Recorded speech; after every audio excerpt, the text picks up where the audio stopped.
Bonjour à tous, nous étions 7 personnes pour ce café philo du lundi de Pâques. Nous sommes de petits groupes depuis quelque temps. En fait, depuis la Covid, le café philo n'a jamais retrouvé sa pleine dynamique. Ce qui en soi, être en petit groupe n'est pas désagréable. Le grand nombre permet de croiser une diversité plus grande d'horizons. Le petit nombre permet peut-être d'aller plus profondément sur certains aspects.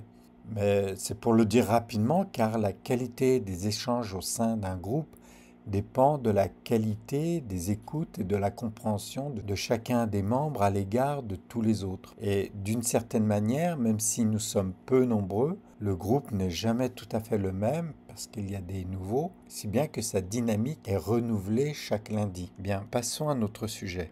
Paul nous a proposé un sujet venu tout droit de sa création qui est intitulé La valeur ajoutée de la vie. Alors nous allons préciser un peu ce titre, mais il était accompagné de quelques questions que voici. Est-il important de trouver son but dans sa vie? Seconde question, si on trouve son but, doit-on œuvrer chaque jour pour l'accomplir? Et deux autres sous-questions, si on l'achève durant notre vivant, est-on plus heureux d'y avoir pleinement contribué et de l'avoir réalisé? Et finalement, être heureux est-il égoïste, important ou autre chose? Donc la proposition que nous avons faite, c'est plutôt de nous attacher à la première question. Est-il important de trouver un but ou son but dans sa vie, puisque les autres découlent de cette première question? Et il y a eu une première réserve que voici. Le terme valeur ajoutée est normalement réservé à la richesse produite par les activités d'une entreprise, ce qui en soi est un peu gênant d'associer une notion d'économie d'intérêt pécunier à celui du sens de la vie. Seconde réserve, l'idée d'ajouter est associée à un plus, comme si la valeur de la vie ne se trouvait pas dans la vie elle-même. Enfin, troisième réserve, Paul a fait référence, pour introduire son sujet, à un cours de physique dispensé au lycée où son professeur expliquait que toute action réalisée sur une matière constituait une valeur ajoutée, alors qu'en réalité, une action peut faire perdre de la valeur à une chose ou à une matière et aussi conduire vers plus d'entropie. Nous n'avons pas voulu pour autant disqualifier la question, mais en comprendre l'esprit, à savoir de l'importance de pouvoir dégager de sa vie un rapport de sens. Commençons par la question de Michael. Est-ce que de l'activité physique qui se trouve transformée, quelle est pour cause l'action humaine ou pas, tu aurais repéré quelque chose de l'ordre du sens? En fait, cette question va ouvrir sur trois autres questions. La question du sens peut-elle être indépendante de l'activité de la matière, que ce soit au niveau de l'atome ou à l'échelle du cosmos et des planètes? Autrement dit, s'il y a du sens dans l'univers, celui-ci est-il indépendant des structures de la matière? Après tout, il a fallu un choc de météorites pour que la Lune soit créée et, grâce à elle, que du vivant se développe sur la Terre. Seconde question, la matière et la vie biologique sont-ils interdépendants de telle sorte que les questions de sens les relieraient également ensemble? Là aussi, on sait que la structure biologique du vivant, par exemple l'ADN, agit sur la manière dont le vivant s'exprime. Troisième question, vie biologique, matière et activité humaine, l'ensemble se combine-t-il de telle sorte qu'il génère des activités de sens, de sorte que agir sur l'un des aspects, c'est produire des effets sur un autre? Enfin, quatrième question, et c'est plutôt celle-ci que nous allons approfondir. Chacun de ces niveaux aurait un sens en lui-même, tout en ayant des effets de feedback sur les autres, mais selon des temporalités et des décalages dont les répercussions ne sont pas immédiatement perçues. Par exemple, l'expansion de l'univers traduit un sens en lui-même, mais pas d'effet immédiat sur la vie biologique. Le biologique, dans son évolution et la manière de se structurer, a affecté directement l'homme, puisqu'il est le produit de cette évolution, mais l'homme ne se réduit pas à ses besoins biologiques, il est également un être de conscience qui s'exprime par ses activités. Les activités humaines, quant à elles, ont un sens et des effets sur les vivants qui, à leur tour, affectent les êtres humains.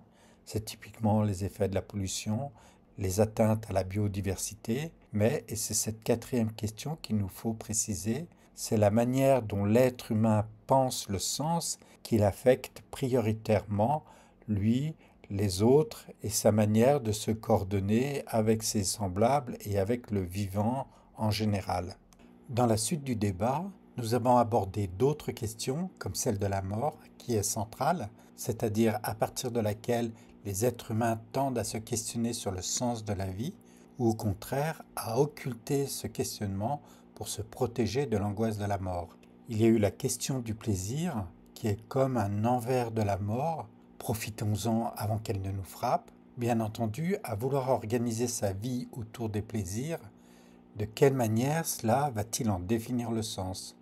Généralement, après une phase d'excitation qui peut varier en longueur et en intensité, on peut avoir l'impression que la vie en devient artificielle et vaine. Les plaisirs sont en fait directement liés à notre biologie, donc ils ont des durées de vie assez courtes, ils restent individuels, tout en étant liés en partie à autrui, en ce sens qu'ils prennent de la valeur dans la mesure où ils sont partagés. Or, mais c'est une autre limite, ils sont toujours partagés sur des registres limités, c'est-à-dire avec quelques amis, sur un registre de la qualité, c'est-à-dire jusqu'à un certain point, et aussi en intensité. Et finalement, nous en revenons à notre point de départ, où nous n'échappons ni à l'ennui, ni à la mort.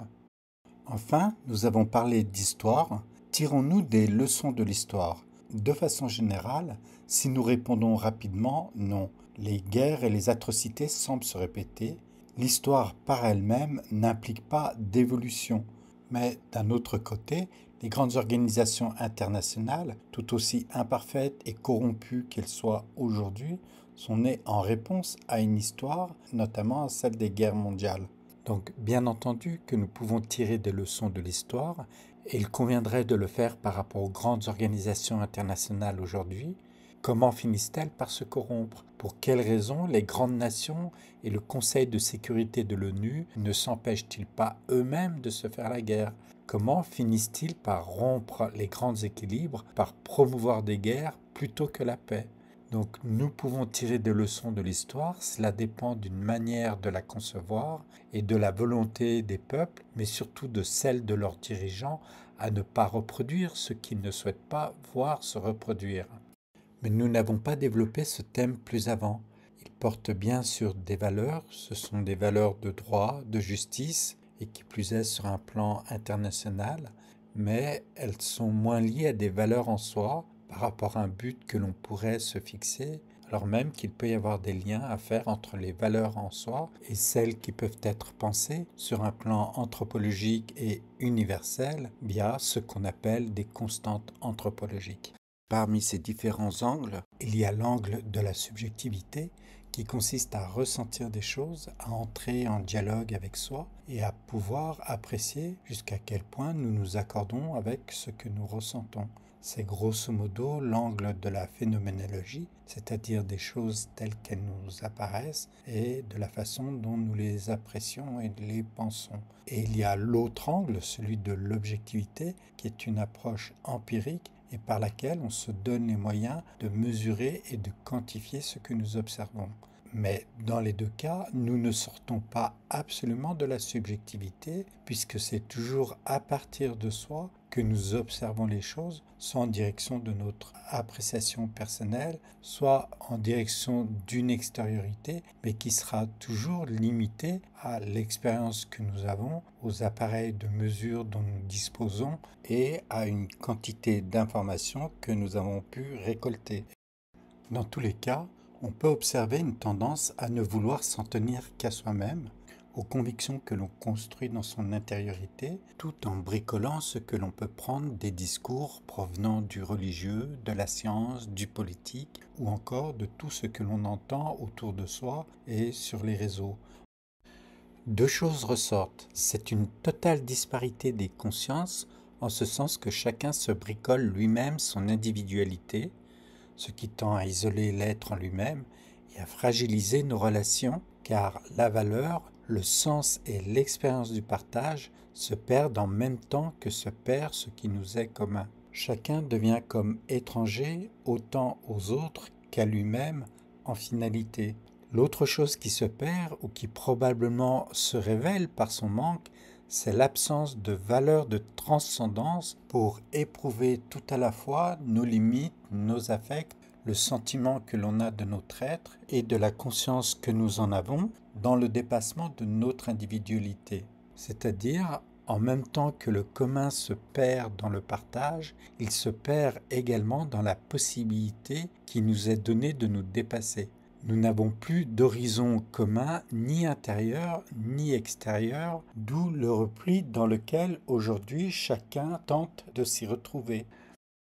Nous sommes comme orphelins de sens, nous devons apprendre à nous construire nous-mêmes tout en étant attentifs au piège de l'individualisme et d'une autonomie trompeuse qui nous donne l'illusion de nous croire suffisants en soi-même parce que économiquement et psychologiquement, nous nous éprouvons que dans ce sens. Des auteurs également ont été mentionnés, comme Francisco Varela, l'auteur de l'Inaction, la référence est dans le forum, mais aussi Socrate, Gandhi ou encore Obama. L'idée est que ponctuellement, il y a des situations et des personnages qui semblent, par leurs écrits, leur travail, leurs exemples, éclairer ici et là l'humanité. Ils peuvent être des ressources et nous inspirer à leur tour. La condition pour que cela se fasse consiste peut-être à ce que nous apprenions, certes à penser par nous-mêmes, et surtout que nous apprenions et que nous nous efforcions à dialoguer précisément pour travailler cette idée de dépassement par le fait même de nos dialogues et de nos réflexions mises en partage. En fait, c'est la conclusion à laquelle nous sommes parvenus et c'est le but même des cafés philo que celui de travailler à l'intersubjectivité dans le partage de nos réflexions. Cette pratique porte en elle des exigences de discernement, d'écoute, d'analyse de la pensée d'autrui, du dépassement de nos a priori immédiats. En fait, on travaille à l'idée d'un commun qui se construit en permanence et qui est une forme de réponse et de résistance à la dislocation sociétale et politique que nous imposent nos gouvernements et les lobbies de la finance. Merci de votre écoute, on se dit à une prochaine fois pour continuer l'aventure d'une réflexion qui se construit dans le partage. Au revoir.